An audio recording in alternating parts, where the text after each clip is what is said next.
La memoria histórica en derechos humanos es un componente fundamental en reparación. Entonces no podemos estar hablando de que Popeye es la memoria histórica. Pues es realmente, por lo menos, un reto enorme para esta sociedad, esa persona. Es una persona que no solo vivió de ser sicario y confiesa haber cometido, al menos en el video que vimos, 250 asesinatos por su propia mano, sino que además sigue viviendo de haberlo hecho. Es decir, escribe un libro sobre sus tiempos con Pablo Escobar y si ustedes buscan un artículo del New York Times, ahí está una foto en la que él dedica el libro a un lector diciendo el asesino de confianza de Pablo Escobar.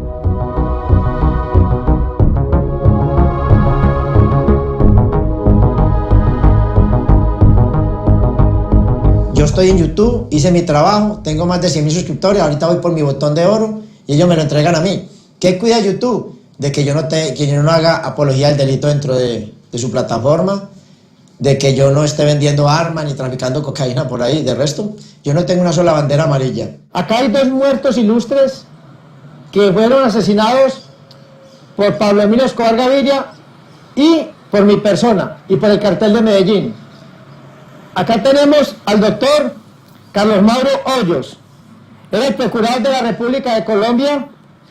Nosotros lo secuestramos en el año 1988, en una operación novedosa para la época.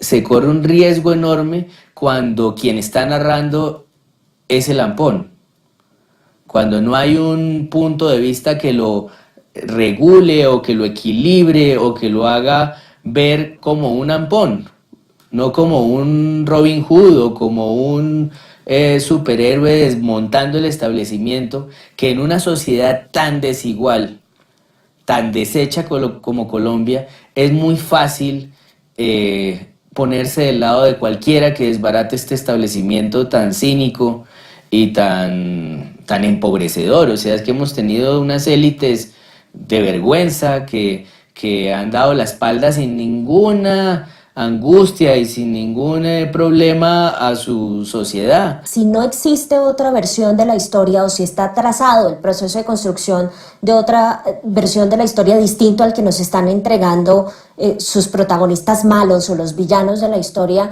eso también tiene una explicación. Durante una muy buena parte de la década de los 80s y la década de los 90s, pues la justicia de este país y los medios de comunicación estuvieron amordazados y estuvieron amenazados por cuenta de la violencia inclemente de los carteles del narcotráfico. Y en esa medida, digamos que coartaron uno de los espacios más importantes para construir historia alternativa acerca de lo que estaba pasando. Hoy es difícil hacer ese recuento justamente porque había un proceso de silenciamiento de aquellos otros que tenían una versión distinta, pues que probablemente ya no están ahí para contarlas, están los hijos de las víctimas y demás, y apenas estamos empezando ese proceso. De hecho, acuérdese que había una época que se llamaban los jueces sin rostro. Esto para garantizar las vidas de estas personas también, porque era tal el nivel de maldad y de capacidad criminal que ellos iban acabando con todo, con la rama ejecutiva, con la legislativa y con la judicial. ¿Por qué? Porque para la época, juez de la República, no existía la fiscalía, juez de la República que le abriera un caso a Pablo Emilio Escobar Gaviria o a uno de sus hombres, se moría. Así de fácil. No soy narcotraficante. Lo mío fue actividades de sicariato para el cartel de Medellín. Y yo me acuerdo de él en algunas ocasiones que era como el que montaba los chistes en el grupo de bandidos de mi padre. Siempre lo conocí como uno de los tantos guardaespaldas que tuvo y sicarios, pero nunca fue alguien de importancia en la organización de él. Ningún perro miserable puede negar que yo salí en los carteles de Se Busca. Nadie puede negar que pasé 23 años, 3 meses en la prisión. Nadie puede negar que Pablo Emilio Escobar Gaviria entregó su hombre más importante a la cárcel La Catedral cuando tumbamos la extradición. Yo era mano derecha de Pablo Emilio Escobar Gaviria. Yo andaba todo el tiempo con él las 24 horas. Su hijo Juan Pablo es un mentiroso de miedo y es un perro miserable. Cualquier bandido de 2 pesos no secuestra a un candidato a la alcaldía de Bogotá, mata a un procurador, se enfrenta a la policía. Secuestro de Andrés Pastrana, yo lo planeé, lo ejecuté y lo llevé a cabo totalmente 100% yo. Y muchos operativos más, inclusive operativos en el exterior, que no hablo de eso. porque eso no prescribe en el exterior. Yo los hacía. Siempre hay que tener en cuenta que estos personajes están justamente en el proceso de construirse y de pasar a la posteridad como la gente que ha sido capaz de saltarse el Estado de Derecho y de pasarse por la faja las reglas del juego. En la medida en que lo exageren más, pues más posibilidad tienen de pasar a la posteridad construyendo este tipo de historias, y es por eso que todos tenemos que escuchar, pero no necesariamente tenemos que asumir que esto hace parte del proceso de construcción de verdad, sin más ni más. Pero no solo se trata de venir a plantar en este día los 1000 árboles que... Bueno, Popeye es un personaje importante en la medida que existió Pablo Escobar. Si no hubiera existido Pablo Escobar, Popeye sería irrelevante en la historia de Colombia. Y eso es lo que él ha sabido explotar. Es cierto que Popeye nunca tuvo el control, por ejemplo, de barrios enteros, como tuvieron otros sicarios de Pablo Escobar, lo que los hizo mucho más valiosos durante la guerra contra el Estado. Pero Popeye, por su cercanía a Pablo Escobar y por estar todo el día con él, así fuera como secretario, tuvo acceso a una información importante. Y tiene otra ventaja, que es una gran capacidad histriónica y una gran capacidad narrativa. Se dice que es el único sobreviviente, eso no es cierto. Hay bastantes sobrevivientes de la época de los 80 que conocen la historia. Esos no quieren hablar, esos no quieren recordar lo que pasó, y seguramente tampoco tienen el talento para poder narrar esa parte de la historia.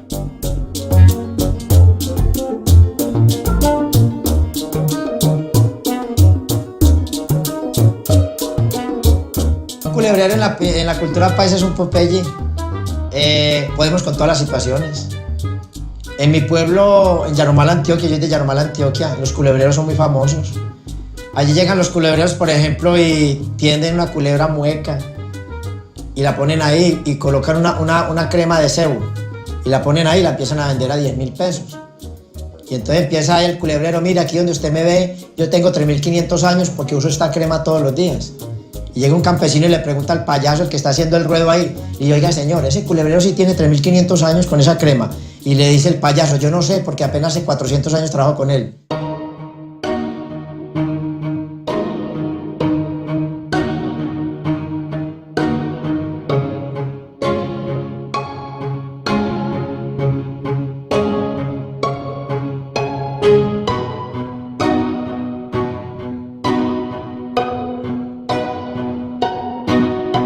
Sí, la revista Semana dice que yo ingresé en el 89 al cartel de Medellín. Mentiras. Yo no vi a ninguno de la revista Semana, al señor Felipe López conmigo ahí. Son puras mentiras, un ataque que me lo hizo Gloria Congote, una periodista de la revista Semana. Salieron con un poco de estupideces. Yo estaba dentro de prisión. Todas las imprecisiones del libro me las echaron a mí. Y yo le conté la historia a Astrid Legarde y ella lo escribió. Nosotros podríamos decir que tal o X suceso narrado por Popeye no fue así, pero igual lo que sucedió en la realidad es tan sorprendente, tan arrasador, tan abrumador, que no me preocuparía tanto por eso. Es decir, nosotros tuvimos una constitución que se hizo para cumplir las exigencias de los narcotraficantes, tuvimos una serie de intervención de las agencias como la DEA y la CIA en Colombia para cazar a un narcotraficante. Tuvimos una ciudad que tuvo más de 7.000 muertos en un año, asesinatos, donde en los barrios la policía no podía entrar y se entraba era a agarrarse a fusil con los jóvenes del barrio. Entonces, eso de por sí es lo suficientemente sorprendente como para centrarse en la precisión de ciertos casos de Popeye. Ahora, yo entiendo que para algunos personajes en particular puede ser sumamente incómodo porque los deja muy mal ante la historia y serían casos concretos. La mula de Juan Pablo salió a decir que iba a matar a los que mataban el papá y le pusieron un micrófono y se despachó un bruto de estos. Porque él es violento, porque él ha sido bandido. Él ahorita figura como Gandhi, un Gandhi gordo. ¿Sí me entiende? Y entonces, pero él es violento y ha participado en homicidios del capitán Posada de la policía, ha participado en torturas y todo, siendo un niño. Pues ella está hablando de un hecho en el cual él no tuvo ningún tipo de participación y no puede opinar siquiera. ¿Por qué? Porque él estaba detenido hacía más de 2 meses en la cárcel de Itagüí cuando ocurrieron los hechos. Mi papá no era un hombre que le fuera informando a toda su gente qué era lo que hacía y cuáles eran sus ideas. No le informaba a su hijo ni a sus amigos. Le iba a informar a una persona que no tenía importancia para la organización. Para mí el tema queda ahí. porque cuando uno es testigo de lo que vio y de donde estuvo y donde escuchó, pero uno no es testigo porque se inventa ser testigo. Yo nunca dije que estuve al lado de Juan Pablo cuando él mató con el patrón al capitán Posada, cuando él participó ahí. Yo fui muy claritico. Estando yo en prisión en la cárcel Nacional Modelo, me llegó una carta de mi patrón, de Pablo Emilio Escobar Gaviria, con la letra de él, y me dice, Pope, con usted hay un tipo ahí que va a declarar contra Juan Pablo. Dele un dinero, cuadre como sea, porque la declaración es mañana. Y esto lo va a perjudicar a él para salir del país. Él era un menor de edad. Jurídicamente no le pasaba nada, pero para salir del país era un problema. Yo voy donde el tipo, hablo con él me pide $100,000, yo le doy $50,000 de mi dinero, lo cuadro y al otro día él cambia la versión para no perjudicar al hijo del patrón. Pero este miserable estuvo ahí. Y yo sí estuve cuando él tenía 12 años, porque cuando tenía 16 años que matan al patrón, cuando él iba con nosotros y era feliz como nosotros, cogíamos gente del cartel de Cali y los pelábamos con agua caliente, y él era feliz y le gustaba, porque el patrón quería que él fuera bandido. Explotó en el aire a las 7:19 de la mañana, 4 minutos después de decolar de la puente aéreo de Bogotá. Nosotros tratamos de matar al presidente, al candidato César Gaviria Trujillo varias veces. Inclusive lo íbamos a atacar en Pereira, con el bus bomba que colocamos en el DAS. Pero había sido brutal las víctimas colaterales de ese atentado. Entonces el patrón se abstiene de esto. Ahora en el video Popeye decía que el patrón se contenía cuando pensaba que iba a haber muchos daños colaterales. Ninguna de esas bombas dejó más que sangre y violencia y daños colaterales inocentes regados en el suelo, literalmente. A Popeye se le puede creer con beneficio de inventario, es decir, con ciertas reservas. Sí es claro para mucha gente que Popeye habla un poco de más y que incurre en contradicciones. Yo en el avión de Avianca no participé, pero yo vi que Pablo Escobar lo organizó, vi que Carlos pidió plata, porque yo manejaba la plata de los extraditables.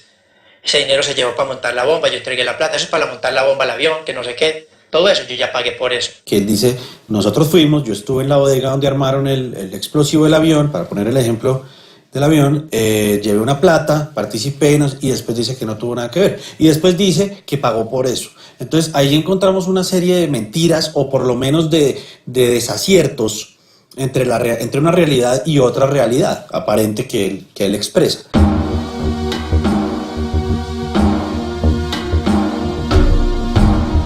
Sí, acaba de salir un reportaje del periódico El Espectador sobre el avión de Avianca, esto es totalmente falso.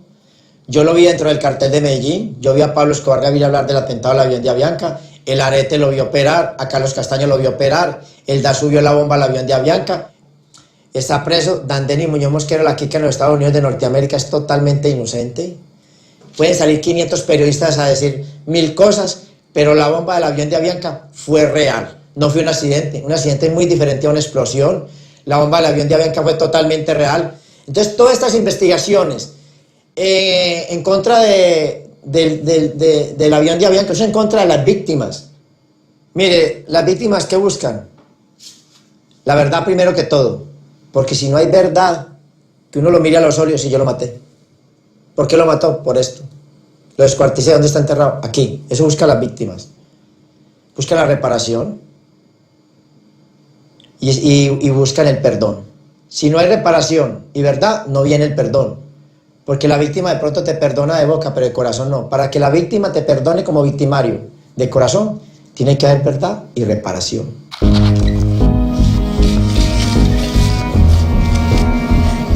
Sea una gran oradora, no porque aspire al favor de los votos de ustedes, porque quiero decirles que este gran esfuerzo que ustedes han realizado... Pues no tengo mecanismos para juzgarlo si él está arrepentido o no. Lo que sí sé es que le corre jugo de mora por las venas. Yo siempre hablo con la verdad y la verdad es mejor cruda. Pero realmente su madre no cometió ningún delito.